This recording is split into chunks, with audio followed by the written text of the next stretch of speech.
In the glittering ballrooms of Victorian London, Lady Eleanor Montclair had everything, until a devastating public rejection stripped away her perfect future in an instant. What happens when society's most meticulously crafted young woman discovers that her greatest humiliation might actually be the path to her most authentic self? Lady Eleanor Montclair stood by the tall window in her family's house. The morning sun made her silk dress shine.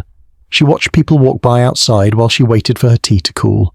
The silver spoon made tiny circles in the cup as she stirred in just one sugar cube. "Perfect posture, Eleanor," her mother said from across the room. "A lady never slouches." Eleanor straightened her back even more. She'd spent years learning how to sit, stand, and speak just right. Every movement she made was careful, like each step was being watched and judged, and in her world they were. The house smelled of fresh flowers and polish. Servants moved quietly, making sure everything was in its place. The big clock in the hall struck 10 times. Eleanor knew her day would follow the same path it always did. Music practice at 11, French lessons at 1, and tea with important visitors at 3. "The mail has arrived, my lady," said Jenkins, the butler, walking in with a silver tray of letters. Eleanor's mother, the Countess, picked through them quickly. Her face lit up when she saw a cream-coloured envelope with a special seal. "It's from the Duke of Harrington," she said, her voice rising with excitement. She opened it fast and read it twice. "He's invited you to his summer ball. This is wonderful news." Eleanor allowed herself a small smile. The Duke was the most important young man in London. Every girl wanted his attention, and now he had noticed her. "Well done, my dear," her father said later at dinner. The candles made shadows dance across his serious face. "We've worked hard to prepare you for this moment." Eleanor nodded. She knew what was expected. Since she was a little girl, her parents had told her she would marry someone important one day.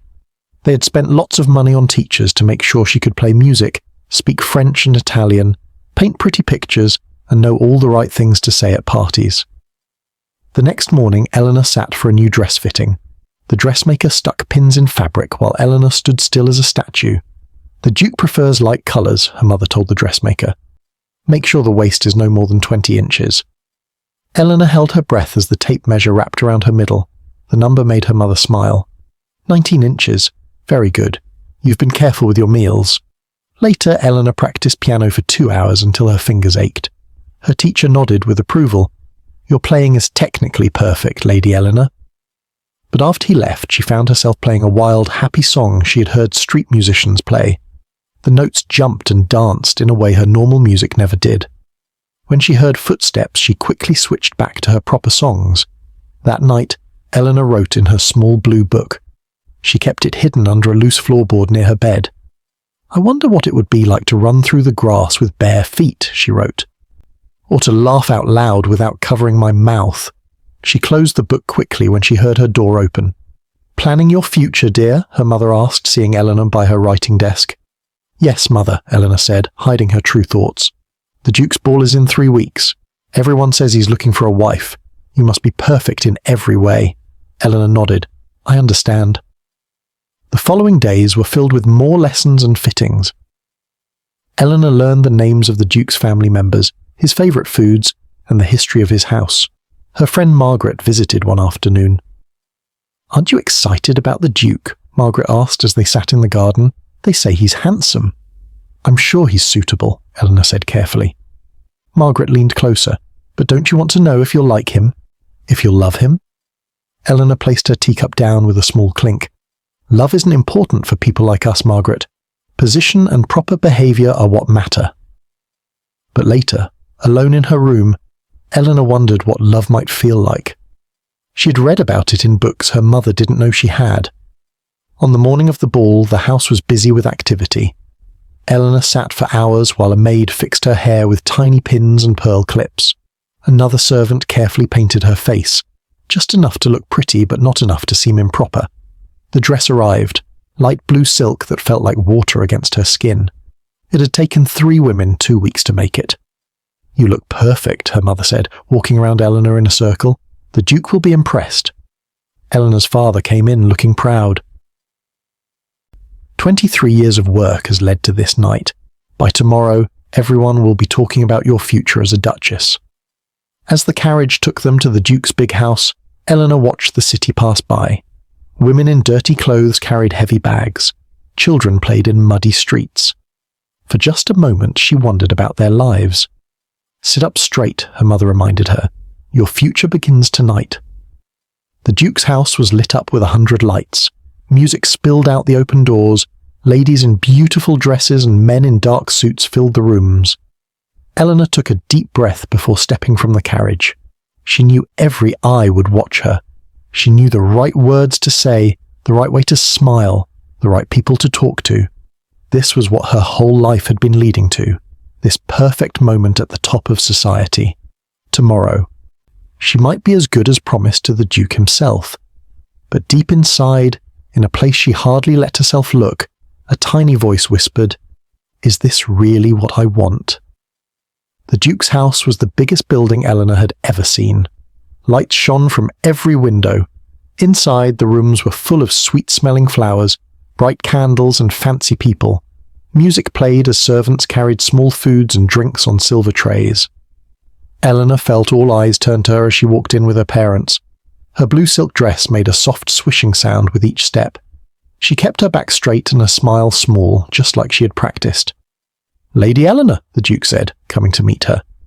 He was tall with light brown hair and a suit that fit him perfectly. He bowed and took her hand. "You look lovely tonight." Eleanor curtsied just the right amount, not too low to seem eager, not too high to seem proud. "Thank you, Your Grace. Your home is beautiful." The Duke smiled, but Eleanor noticed his eyes didn't quite look at her. They seemed to be looking past her shoulder, searching for someone else. "Save a dance for me," he said, before moving away to greet other guests. Eleanor's mother squeezed her arm. "He's impressed. Did you see how long he held your hand?" For the next hour, Eleanor did everything she was supposed to do. She talked to important people, laughed softly at jokes, and sipped just a little bit of her drink. She danced with 3 different men, showing off her perfect steps without seeming to try too hard. All the while, she watched the Duke from the corner of her eye. He moved around the room, talking and laughing. Sometimes he looked at her, and she made sure to smile back just right. "It's going well," her father whispered when he passed by. "The Duke's uncle told me he's ready to settle down." As the night went on, Eleanor heard whispers around her. "The Duke will announce something tonight," one lady said behind her fan. "I heard he's chosen his future wife," another answered. Eleanor's heart beat faster, but she kept her face calm. This was what her whole life had been building toward. Soon she would be a duchess, just as her parents had planned. The clock struck 10. The Duke walked to the middle of the room and raised his hand. The music stopped. The room went quiet. "Friends," the Duke said in a loud, clear voice, "thank you for coming to my summer ball. I have an important announcement to make." Eleanor felt her mother's hand on her back, gently pushing her forward. She took 2 small steps toward the center of the room. The Duke smiled and looked around. "It gives me great joy to announce my engagement." Eleanor took a deep breath and prepared her surprised but happy face. But then the Duke turned away from her. He reached his hand out to someone else, a young woman with bright red hair who Eleanor had never seen before. "Miss Catherine Winthrop of America has made me the happiest man in England by agreeing to be my wife," the Duke said. The room went so quiet Eleanor could hear the candles flickering. Then everyone started talking at once. 100 pairs of eyes turned to look at Eleanor. She stood frozen. The room seemed to spin around her. She felt hot and cold at the same time. Her perfect blue dress suddenly felt too tight. "Who is she?" someone whispered much too loudly. "An American," another answered, "with new money from ships or trains or something common." "Poor Lady Eleanor," a third voice said. "Everyone thought the Duke would choose her." Eleanor's mother grabbed her arm so hard it hurt. "We must leave immediately," she hissed. But Eleanor couldn't move. She watched as the Duke kissed Catherine's hand. The American girl was pretty in a wild sort of way, with freckles on her face and a laugh that was too loud for proper society. "Eleanor," her father's voice came from behind her, "don't make a scene." Those words finally made her move. Eleanor had spent her whole life not making scenes. She had been quiet, proper, and perfect. And for what? She straightened her back one more time. She kept her chin up and her face empty of tears, though her eyes burned. With slow, careful steps, She walked across the ballroom floor. People moved out of her way, watching with wide eyes and whispering behind their hands. "Such a shame," one woman said as Eleanor passed, "after all her hard work." "The American girl's father owns half of Boston," a man answered. "The Duke chose money over breeding." Eleanor didn't look at anyone. She didn't run, though she wanted to. She walked down the grand staircase, each step echoing in her ears. Outside, the night air felt cool on her hot face. Stars shone overhead, not caring about dukes or dresses or broken dreams. The family carriage waited at the bottom of the steps. Jenkins, their butler, had come with the driver. He took one look at Eleanor's face and opened the carriage door without a word. "Take me to Aunt Beatrice's house," Eleanor said once inside.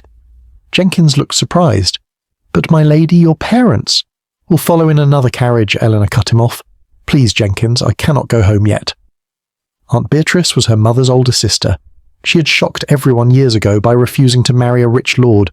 Instead, she lived alone in an unfashionable part of London where artists and writers gathered. Eleanor's mother rarely spoke about her sister, except to call her "poor Beatrice," or "the family disappointment." As the carriage pulled away, Eleanor finally let one tear fall down her cheek. Just one. She wiped it away quickly. Tomorrow, everyone in London would be talking about her. They would whisper about how the perfect Lady Eleanor Montclair had been passed over for an American girl no one had heard of before. All her lessons, all her perfect manners, all her careful words, none of it had mattered in the end.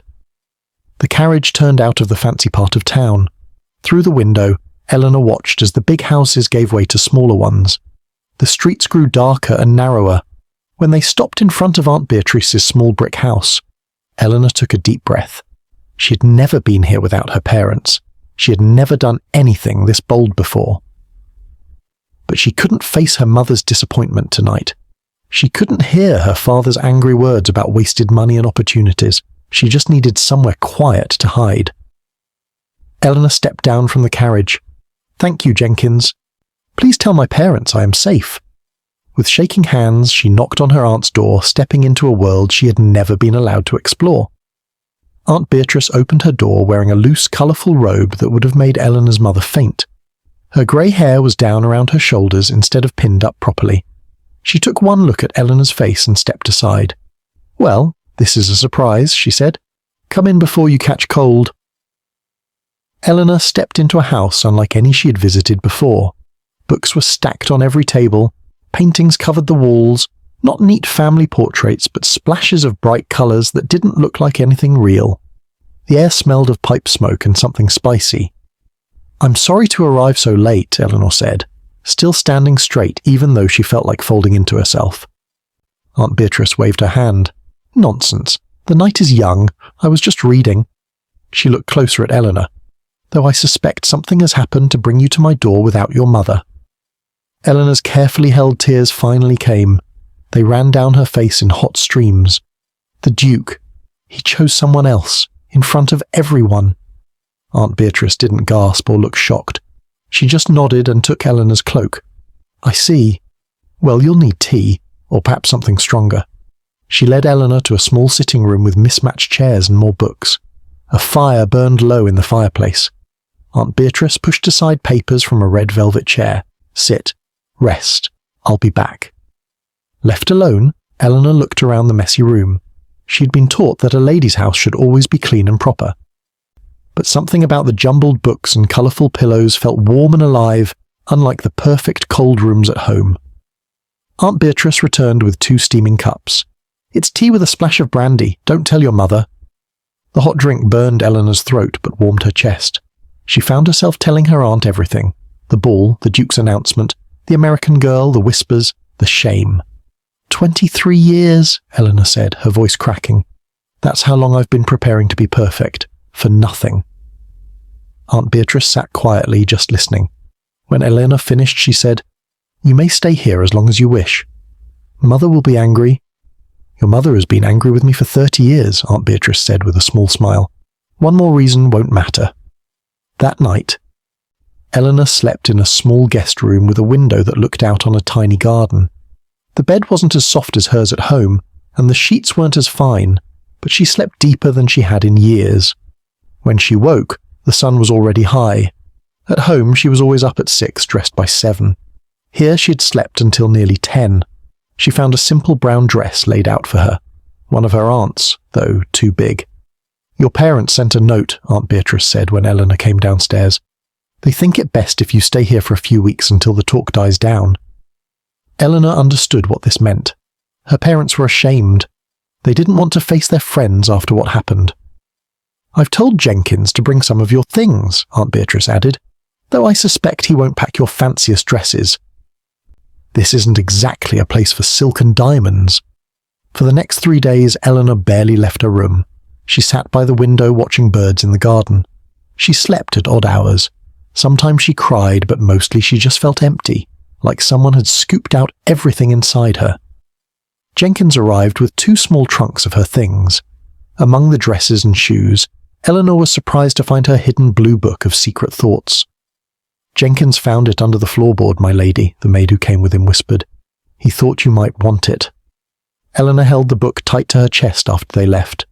That night she wrote in it for hours, letting out all the hurt and shame. "I was so sure of my place in the world," she wrote. "Now I don't know who I am without it." A week passed. Eleanor started coming downstairs for meals. Though she still avoided going outside, she was sure everyone in London must be talking about her. The newspapers might even have written about the Duke's surprise choice. Aunt Beatrice didn't push her to talk or do anything.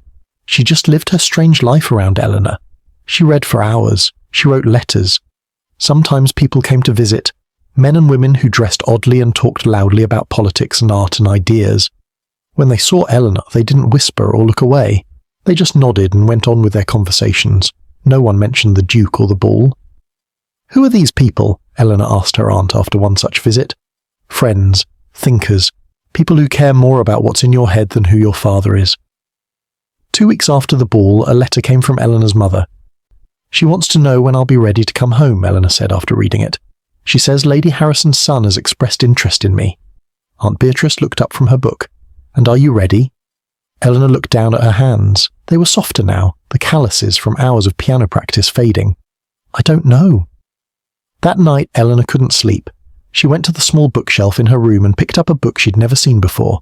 Stories about women who travelled to faraway places alone. She read until the sun came up. At breakfast, she found her voice. "Aunt Beatrice, do you ever regret not marrying the Lord Mother always mentions?" Her aunt laughed. "Lord Pembroke? Heavens, no. He was handsome but dull as dirt. He wanted a wife who would smile and nod and give him sons." "I wanted to read and think and talk with interesting people." She buttered her bread. "Your mother calls me a spinster like it's a disease. I call myself free." That afternoon, Eleanor ventured into her aunt's small garden. The summer air was warm on her face. For the first time, she didn't worry about the sun darkening her skin. She sat on the grass, something she'd never been allowed to do in her parents' perfect garden. A small bird landed near her, watching with bright eyes. Eleanor stayed very still, not wanting to scare it away. The bird hopped closer, then flew to a branch above. It sang a short, sweet song that made Eleanor smile. 3 weeks after the ball, Eleanor found a stack of invitations on the hall table. "What are these?" she asked her aunt. "Invitations? For you?" Eleanor looked at them in surprise. "From whom?" "Friends of mine, people who would like to meet you." "But why? I'm nobody now." Aunt Beatrice looked at her over her spectacles. "You were never nobody, Eleanor, and you were never just the future Duchess of Harrington, though your mother tried to make you believe that." That night, Eleanor wrote in her blue book again. "Perhaps being invisible isn't so bad.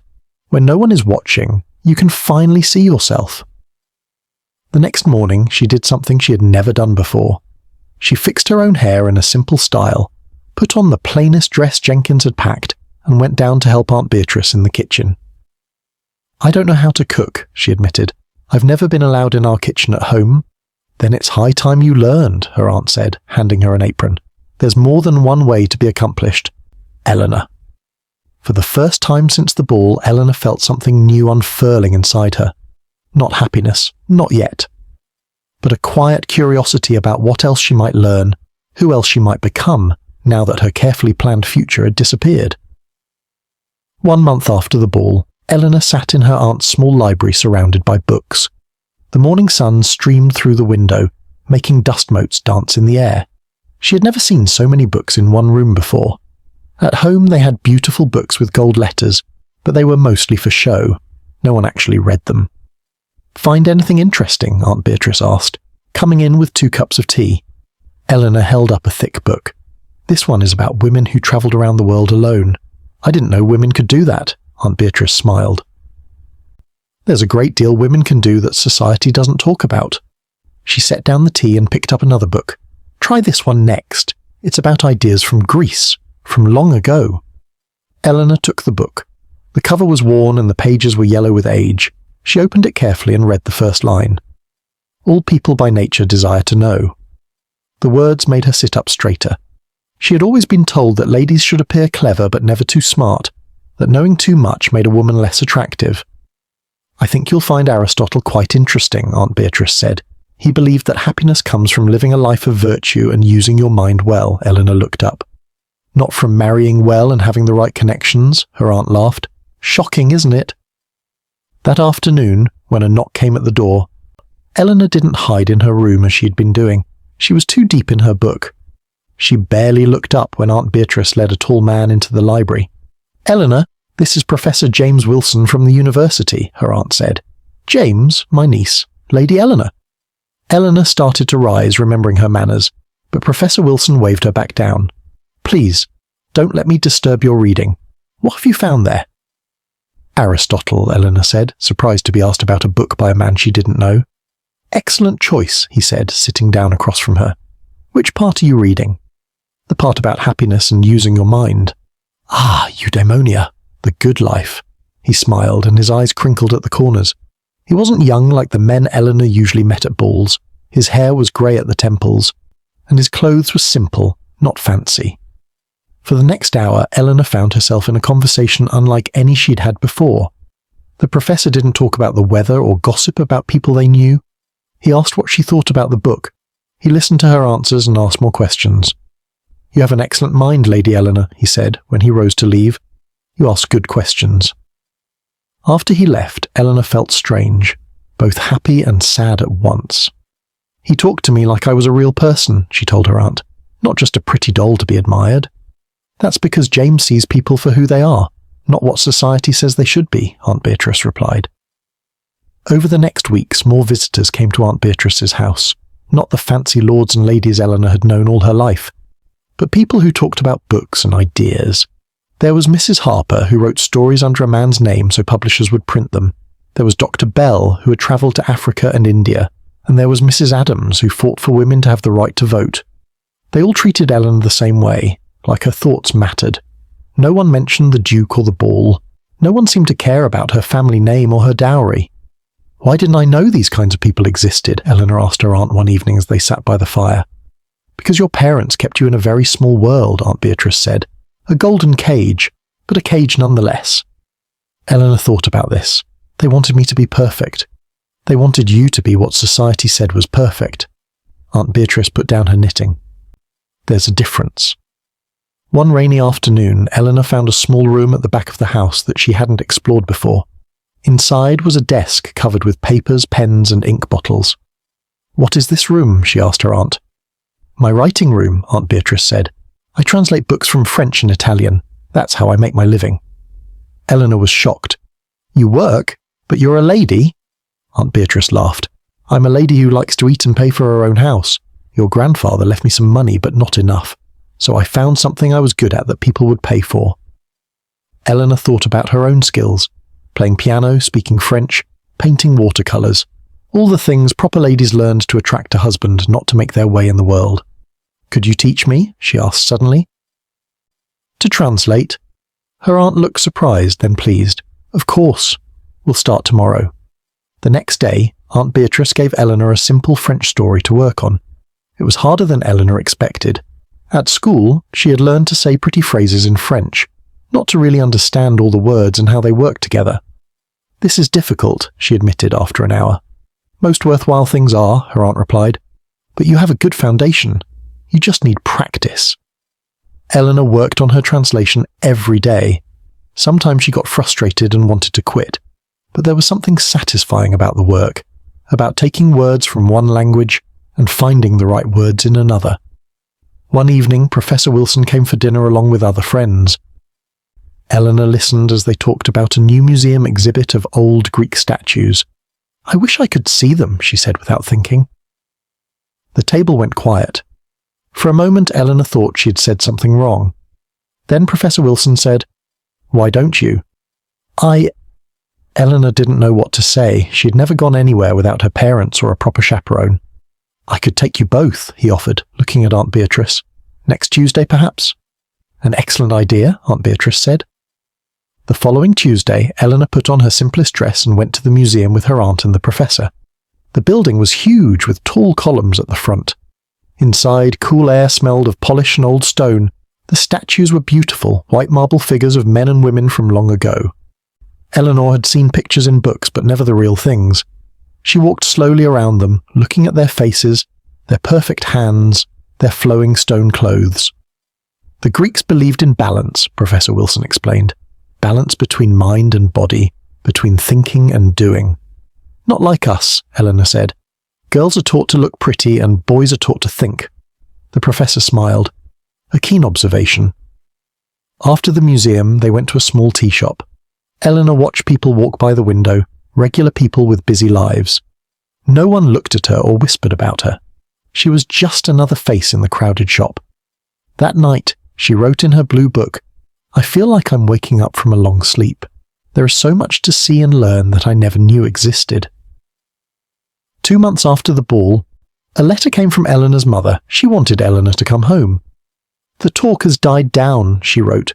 "Lord Prescott's son has asked about you. He's not a duke, but a viscount is still a good match."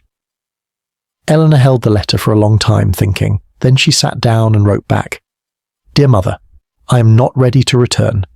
I am learning many new things here. Please give me more time." Aunt Beatrice found her later in the garden. "You're changing," she said, sitting beside Eleanor on the bench. "Is that bad?" "Not at all. You're becoming more yourself instead of what others want you to be." She patted Eleanor's hand. "It takes courage." "I'm not sure I'm brave," Eleanor said. "I'm just curious about everything." "Curiosity is the beginning of wisdom," her aunt replied. "And wisdom is worth more than diamonds or titles." That evening, as rain tapped gently on the windows, Eleanor sat in the library with a new book. The house was quiet except for the ticking of the old clock and the turning of pages. For the first time since the ball, she didn't feel the sharp pain of shame when she thought about the Duke. Instead, she felt something new, a quiet thankfulness that his rejection had led her here, to this room full of books and new ideas, to this different way of seeing the world.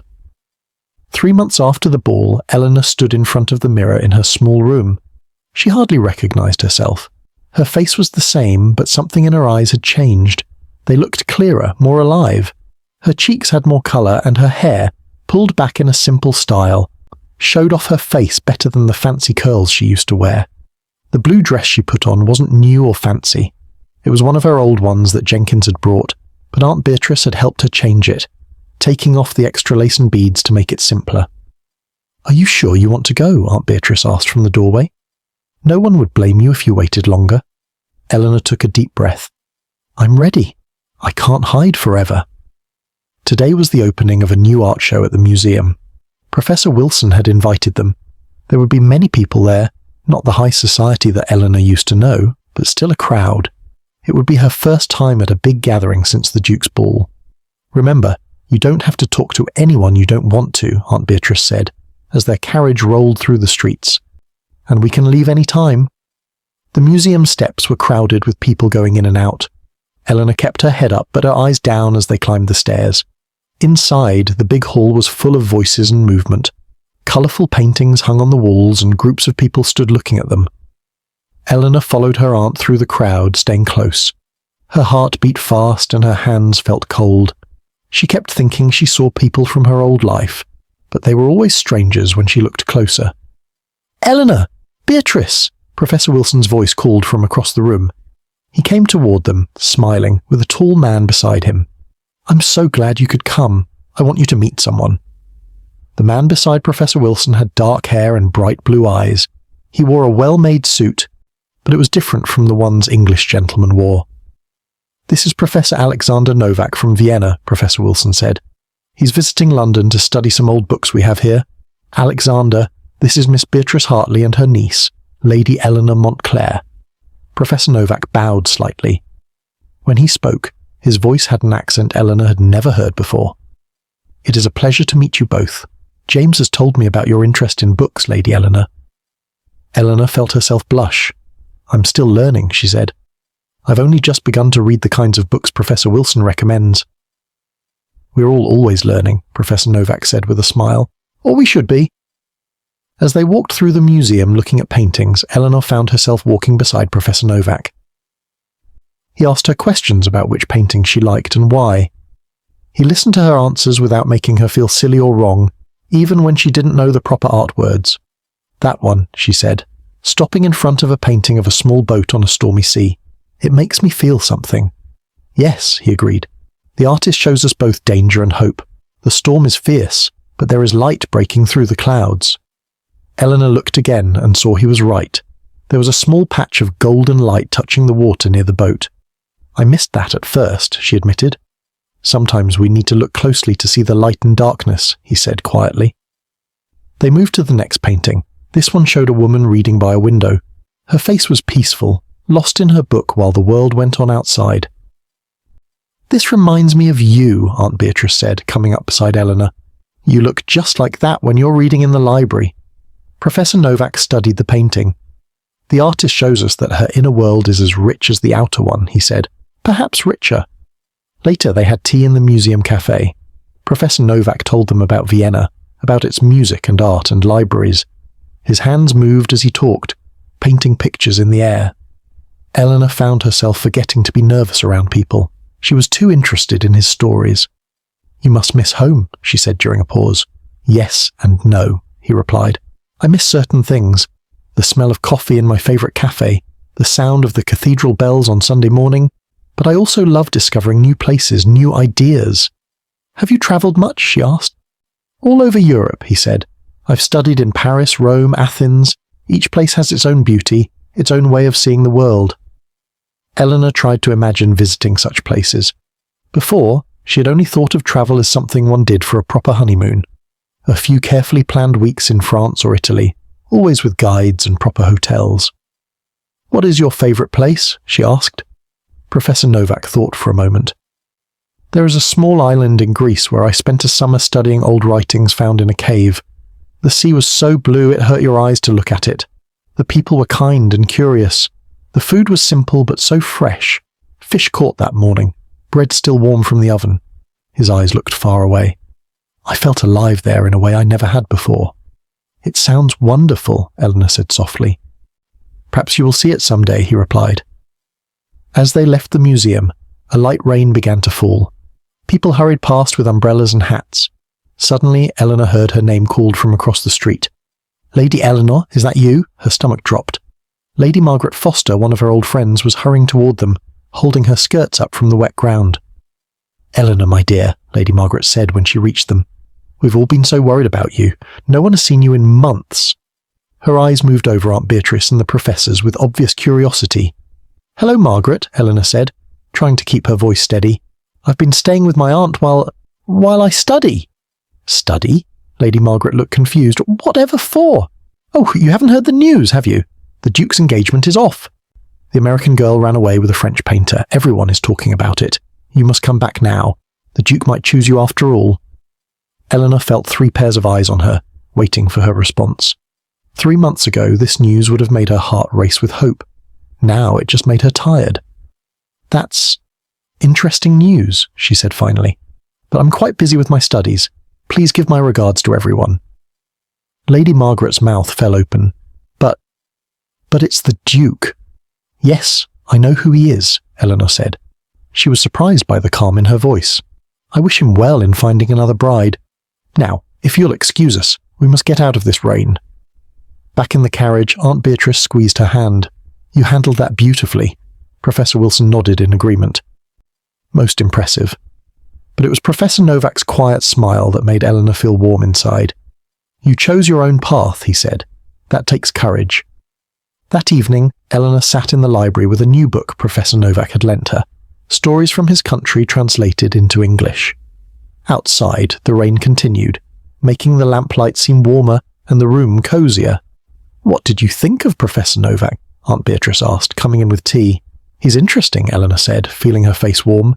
"He's seen so many places, knows so many things." "And handsome too," her aunt added with a small smile. Eleanor didn't answer, but she couldn't help smiling too. Professor Novak was handsome, but not in the polished, perfect way the Duke had been. His face showed signs of sun and wind, of someone who lived in the world rather than above it. "He's giving a talk at the Royal Society next week," Aunt Beatrice said, "about some old books found in a monastery. Would you like to attend?" Eleanor thought about Lady Margaret's shocked face, about the Duke and his broken engagement. Then she thought about Professor Novak's kind eyes and the way he had really listened to her thoughts about the paintings. "Yes," she said, feeling something new and hopeful bloom inside her. "Yes, I would like that very much." The Royal Society building stood tall and grey against the blue October sky. Eleanor climbed the wide stone steps beside Aunt Beatrice, trying not to show how nervous she felt. This place was for smart people, for scholars and thinkers. Just 4 months ago, she would never have imagined herself here. Inside, the hall was filled with people, mostly men in dark suits. They turned to look as Eleanor and her aunt entered. Eleanor wore her blue dress again, now with a white lace collar she had added herself.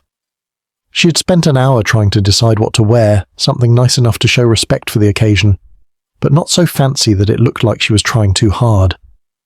"There's James," Aunt Beatrice said, nodding toward Professor Wilson, who was waving to them from across the room. "And Professor Novak," Eleanor added, seeing the tall figure beside him. Her heart did a funny little jump in her chest. They made their way through the crowd. Professor Novak smiled when he saw them, his blue eyes crinkling at the corners. "I'm so pleased you could come," he said. His accent made the words sound musical. "I wouldn't miss it," Eleanor said, then worried she sounded too eager. The talk was held in a large room with rows of wooden chairs facing a small stage. Eleanor sat between Aunt Beatrice and Professor Wilson. Professor Novak stood at the front, waiting to begin. When he started speaking, Eleanor found herself leaning forward to catch every word. He talked about old books found hidden in a mountain monastery. His hands moved as he spoke, and his eyes lit up when he described finding a book that everyone thought had been lost forever. "These words have waited 1,000 years to be read again," he said. "Can you imagine the patience of that?" Eleanor could. She thought of all the books in the world waiting for someone to open them, all the ideas sleeping on shelves until the right person came along. After the talk, people gathered around Professor Novak with questions. Eleanor stayed back, watching. He answered each person with the same care, whether they asked something smart or silly. Finally, the crowd thinned, and he made his way to where Eleanor stood with her aunt and Professor Wilson. "What did you think?" he asked her, his eyes searching her face. "It was wonderful," she said honestly. "I never knew old books could be so exciting." He laughed, a warm sound that made Eleanor smile. "Most people think they're just dusty things for scholars to argue about, but each one is a voice from the past trying to speak to us." "Like a letter sent a very long time ago," Eleanor said. His eyes widened. "Yes, exactly like that. A letter waiting for the right reader." Professor Wilson suggested they all have lunch at a small restaurant nearby. As they walked the 6 blocks, Professor Novak fell into step beside Eleanor. "I hear you're studying Italian now," he said. Eleanor nodded. "Aunt Beatrice is teaching me. I knew some before, but only phrases for polite conversation, not real reading." "And what are you reading in Italian?" "A story about a man who goes on a journey through strange lands," she said. "It's hard, but I'm enjoying the challenge." "That's the best way to learn," he said, "through stories that capture your heart." The restaurant was small and cozy, with just 10 tables and windows that looked out on a tiny garden. They sat near the fireplace where a small fire kept away the autumn chill. The food was simple but delicious, soup with fresh bread, cheese and apple tarts for dessert. As they ate, Professor Novak told them about the next part of his work in London. "There's a collection of letters at the British Museum that may mention the lost books. I'll be studying them for the next month at least." "A whole month?" Eleanor asked, then blushed at how eager she sounded. "At least," he said, his eyes meeting hers. "London has much to keep me interested." After lunch, Professor Novak suggested a walk through the nearby park, The day had grown warmer, and the trees were beginning to show their fall colours, gold and red against the green. "I grew up in a place with many trees," Professor Novak told Eleanor as they walked side by side down a path covered with fallen leaves. Aunt Beatrice and Professor Wilson walked ahead, deep in their own conversation. "What was it like where you grew up?" Eleanor asked. "Small, simple. My father was a teacher in the village school. Our house was always full of books." He smiled at the memory. "My mother thought he loved his books more than her sometimes." "And do you? Love books more than people, I mean?" He thought about this. "I love what books contain, ideas, stories, knowledge. But no, I don't love them more than people. Books are wonderful, but they can't laugh with you or challenge your ideas or surprise you with their own thoughts." They stopped by a small pond where ducks swam in lazy circles. The sun made the water sparkle like it was full of tiny jewels. "May I ask you something?" Professor Novak said after a moment of quiet. "Of course." "Your aunt told me about what happened at the Duke's ball. I hope that's all right." Eleanor tensed. She hadn't talked about the ball with anyone except Aunt Beatrice in months. "What did you want to ask? Do you regret it? Not becoming a duchess, I mean." Eleanor looked out at the water, thinking. "I did at first.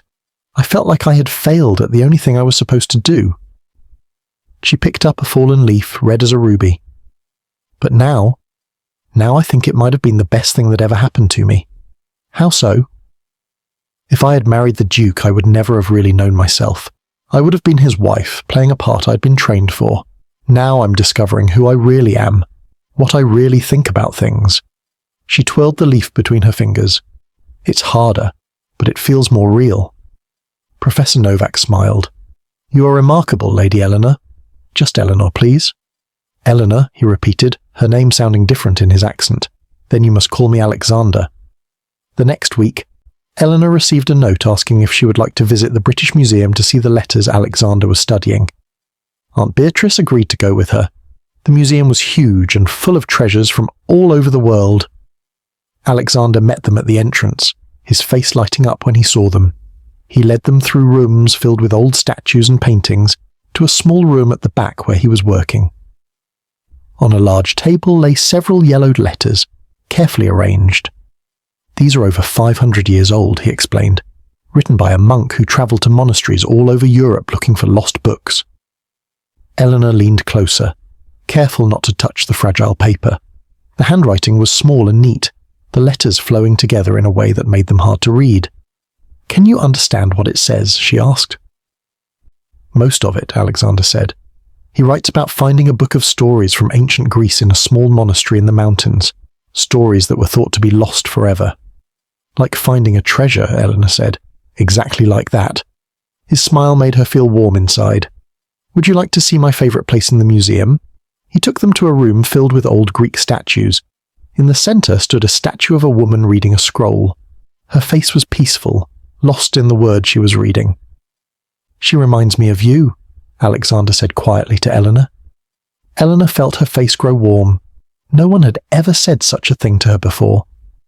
At balls and parties, men had told her she was pretty or elegant or accomplished, but always in a way that felt practiced, not real.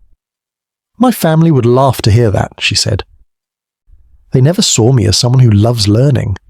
"Then they never really saw you at all," he replied. As October turned to November, Eleanor saw Alexander at least twice each week. Sometimes they went to museums or lectures. Sometimes he came to Aunt Beatrice's for tea or dinner. Each time they talked for hours about books and ideas and places he had seen. One crisp November day they walked in the park again. The trees were almost bare now, their leaves crunching under their feet. The air smelled of wood smoke and coming winter. "I've had a letter from Vienna," Alexander said as they walked. "The university wants me to return in January." Eleanor felt her heart sink. "Oh, that's good news for you." "Is it?" He stopped walking and turned to face her. "I've been thinking about staying in London longer. There's still much research to be done here." "And is that the only reason you might stay?" Eleanor asked, finding courage she didn't know she had. Alexander took her gloved hand in his. "No, Eleanor, that is not the only reason." His blue eyes were serious now, searching her face. "Not even the main reason." Eleanor looked down at their joined hands, then back up at his face. For the first time since the ball, she felt truly glad the Duke had chosen someone else. December came with frost on the windows and smoke rising from chimneys all over London. Eleanor sat in Aunt Beatrice's cosy library, a letter from her mother in her hands. The paper felt heavy, like it carried more than just words. "They want me to come home for Christmas," she told her aunt, who sat knitting by the fire. "Mother says it's time I rejoined society." She mentions Lord Prescott's son again. Aunt Beatrice set down her knitting. "And what do you want to do?" Eleanor looked around the room that had become her safe place over the past 5 months. The walls lined with books, the comfortable chairs with worn cushions, the desk in the corner where she had been working on her translations. "I don't know," she admitted. "Part of me wants to stay here forever." "And the other part?" Eleanor sighed. "The other part knows I can't hide from my old life forever. I need to face it sometime." "Going home doesn't mean going back to who you were," Aunt Beatrice said gently. The next day, Eleanor wrote to her mother accepting the invitation.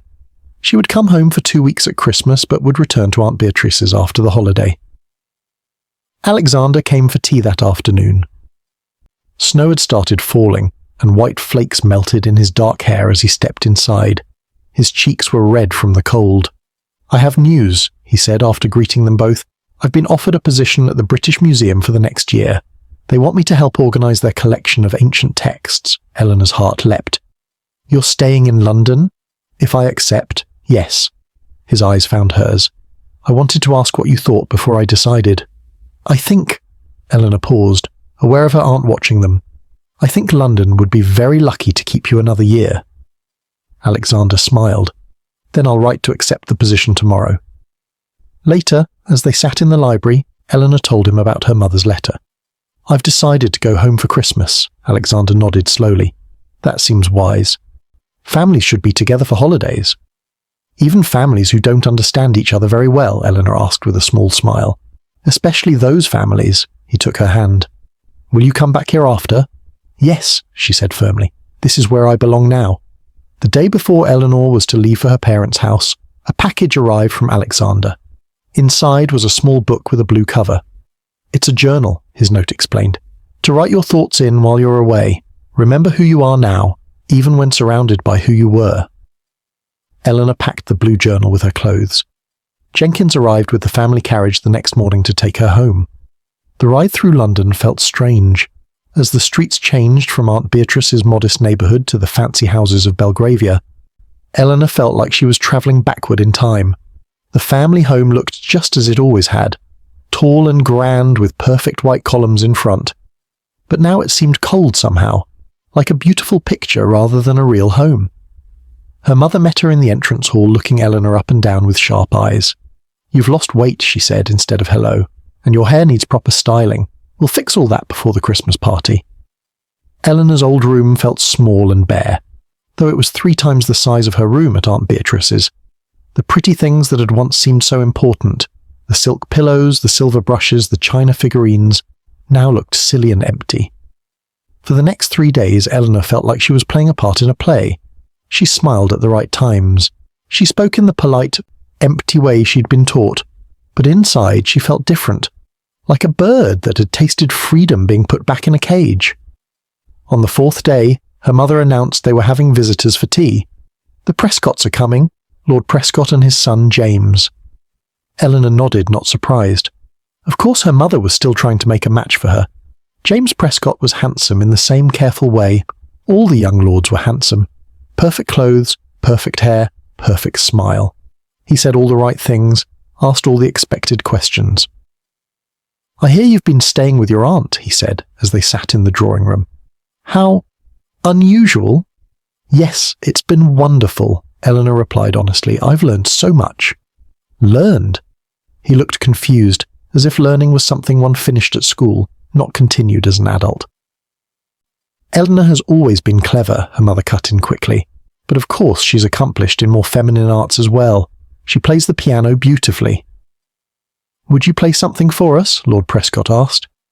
Eleanor sat at the piano, a place she had spent thousands of hours practicing. Her fingers found the keys, playing a perfect, pretty piece that required no thought, no feeling. "Lovely," everyone said when she finished. But Eleanor remembered what Alexander had said after hearing her play at Aunt Beatrice's house. You play with your heart now, not just your fingers. That makes all the difference. That night, Eleanor wrote in the blue journal Alexander had given her. I feel like a stranger in my own home, she wrote. Everything looks the same, but I see it all differently now. The week before Christmas, her parents held their annual party. The house was decorated with pine branches and red ribbons. Candles glowed in every window. 50 of London's finest families were invited.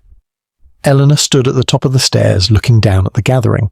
She wore a new dress her mother had insisted on, green silk with too many ruffles. Her hair was styled in the latest fashion, pulled so tight it gave her a headache. You look perfect, her mother said, straightening Eleanor's necklace. Lord Prescott's son hasn't taken his eyes off you all evening. Eleanor descended the stairs, feeling every eye on her. It was so much like the night of the Duke's ball that for a moment she felt sick with the memory, but this time was different. She was different. The evening passed in a blur of small talk and punch and dances with young men her mother approved of. James Prescott asked her to walk with him in the garden, properly chaperoned by his mother and hers, of course. Lady Eleanor, he said when they reached the stone bench beside the frozen fountain, I've spoken with your father, and he has given his permission for me to ask you an important question. Eleanor knew what was coming. 6 months ago she would have been thrilled. Now she just felt tired. I would be honoured if you would consider becoming my wife, James said, his voice formal and stiff, as if he were reading the words from a book. Eleanor looked at him, really looked. He was nice enough. He would be kind in his way. He would give her a good life, the kind she had been raised to want. But he would never understand the joy she felt translating an Italian poem. He would never see the beauty in ancient letters from people long dead. He would never look at her the way Alexander did, like she was a wonderful discovery. I'm very flattered, she said carefully, aware of their mothers watching from a few feet away. But I cannot accept. James looked shocked. I don't understand. Your father said... My father doesn't speak for me, Eleanor said, surprised at the strength in her voice. Not anymore. Later that night, her father called her to his study. His face was dark with anger. Do you have any idea what you've done? Lord Prescott's son would have been an excellent match. For the person I used to be, perhaps, Eleanor said. And who are you now? He demanded. Some blue-stocking living in your aunt's shabby house? Reading books all day like a man? Is that the future you want? Eleanor took a deep breath. I want a future where I can be myself, where I'm valued for my mind, not just for who I might marry. Foolish girl, her father said, shaking his head. The Duke was one thing, that couldn't be helped. But to throw away a second chance... Eleanor stood straighter. It's not a second chance if it's not what I want. The next morning, the Countess came to Eleanor's room. She looked older somehow, tired in a way Eleanor had never noticed before. Your father is very upset, she said, sitting on the edge of Eleanor's bed. He says if you won't consider Lord Prescott's son, there's a banker's son who has shown interest. Not a title, of course, but very wealthy. Mother, Eleanor said gently. I'm not going to marry anyone right now. But you must, her mother insisted. What else would you do? In that moment, Eleanor saw her mother clearly, a woman who had never been allowed to imagine any other life than the one she had, who had raised her daughter the only way she knew how. I'm going to keep learning, Eleanor said. I'm going to translate books with Aunt Beatrice. I'm going to find out who I really am, not who society says I should be. Her mother looked truly puzzled. But who will take care of you? Eleanor smiled. I'm learning to take care of myself. On Christmas Eve, as snow fell outside, making the world quiet and new, Eleanor made her decision.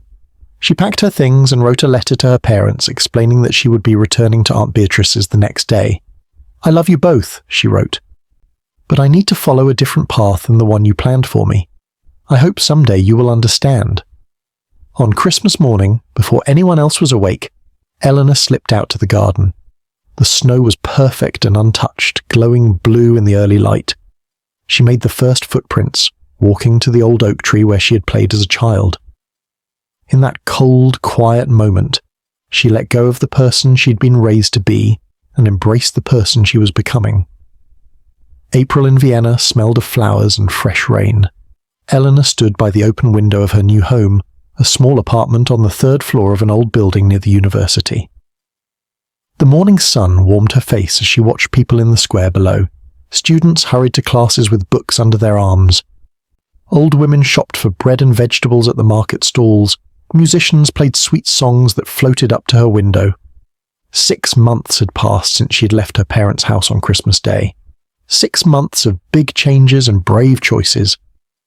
Now standing in this bright room so far from London, Eleanor hardly recognised the girl she'd been a year ago.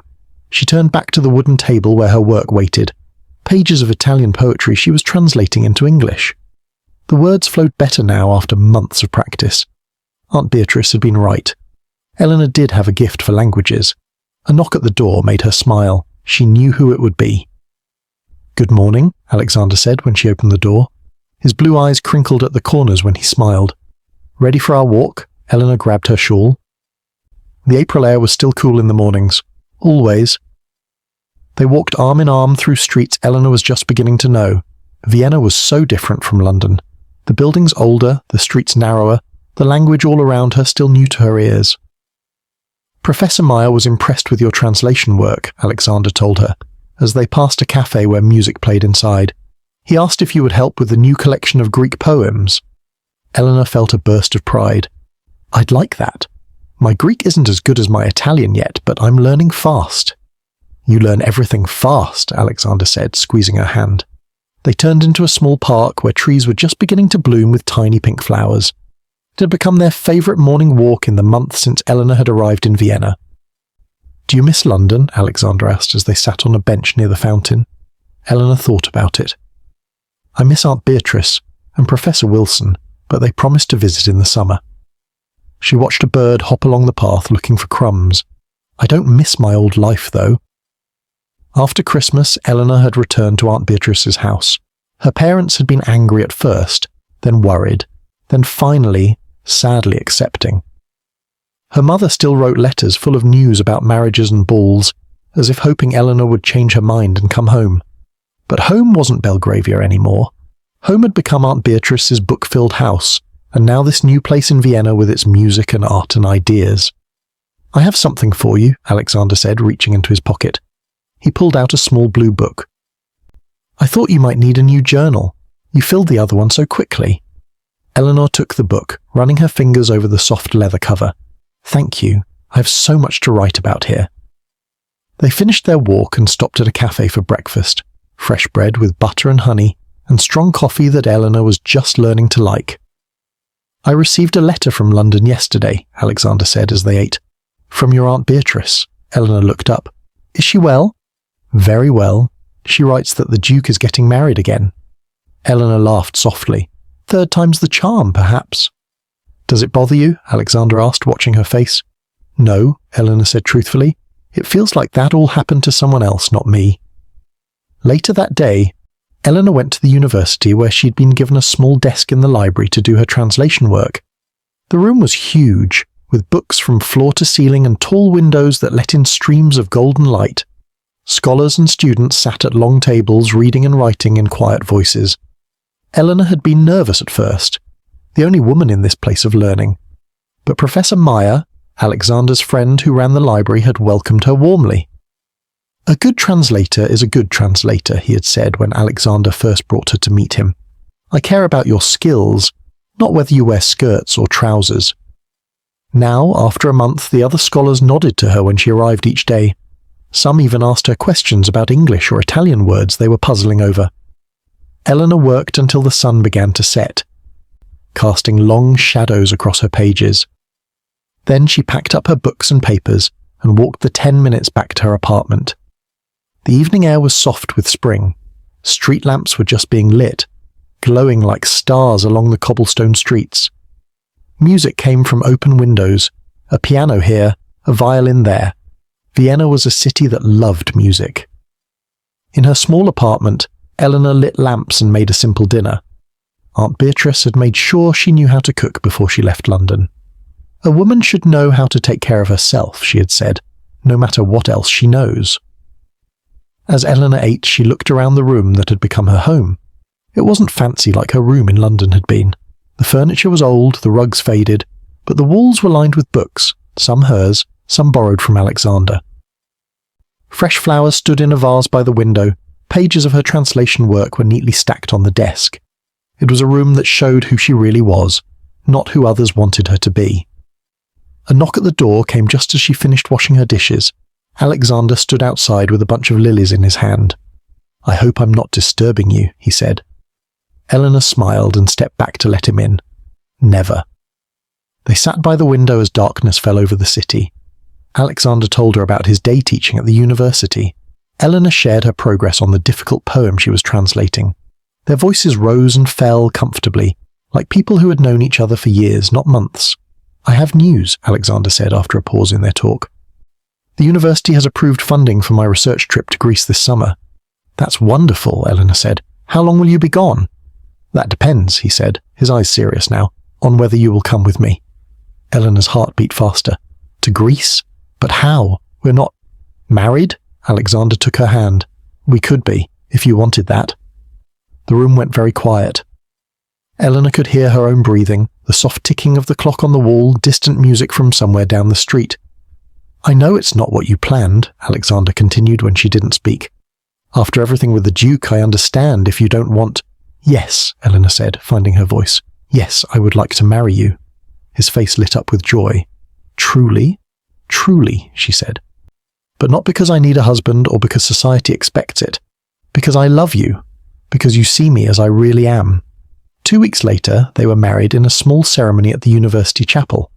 No fancy clothes, no big party, no hundreds of guests. Just Alexander and Eleanor, Professor Meyer and his wife as witnesses, and the kind old chaplain who spoke the simple words that joined them. Eleanor wore a dress of pale blue silk, the same colour as the dress she had worn to the Duke's ball a year ago, but simple and unadorned. Flowers from the market filled her arms instead of expensive roses. Her hair was styled simply, with one white flower tucked behind her ear. After the ceremony, they had lunch with their friends at a small restaurant near the river. They laughed and talked and drank sweet wine as the spring sun shone through the windows. It was so different from the wedding Eleanor had once dreamed of, the fancy church, the expensive reception, the hundreds of important guests. This was real and warm and alive, like the life she had chosen for herself. 3 months later, Eleanor stood on the deck of a small boat approaching a Greek island. The sea around them was so blue it hurt her eyes to look at it. The island rose from the water like something from a dream. White buildings climbing up green hills, tiny churches with blue domes shining in the sun. "Is it like you remembered?" she asked Alexander, who stood beside her, his arm around her waist. "Better," he said, "because you're here to see it with me." They spent the summer on the island. Alexander studied old writings found in a cave on the mountainside. Eleanor helped to translate them, sitting at a small table outside their rented cottage, the sea spread out before her like a blue carpet. In the evenings, they walked to the village and ate fresh fish and ripe tomatoes at a table by the water. The local people soon knew them, waving and calling greetings in Greek that Eleanor was quickly learning. At night, with the windows open to catch the sea breeze, Eleanor wrote in her blue journal by candlelight. She wrote about the island, about the work they were doing, about the life they were building together. One night, she found herself writing about the Duke's ball, about that terrible moment when everything she had planned for fell apart. "What was once my greatest shame has become my greatest blessing," she wrote. "If the Duke had chosen me that night, I would never have found my true self. I would never have known what it means to be valued for my mind, not just my manners. I would never have felt the joy of doing work that matters, of loving someone who sees me clearly."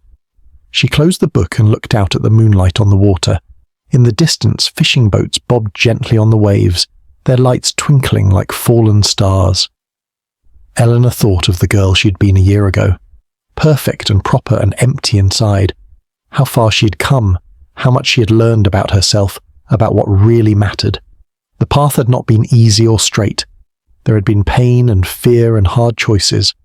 But standing here now, with the sea air on her face and love in her heart, Eleanor knew she wouldn't change a single step of the journey.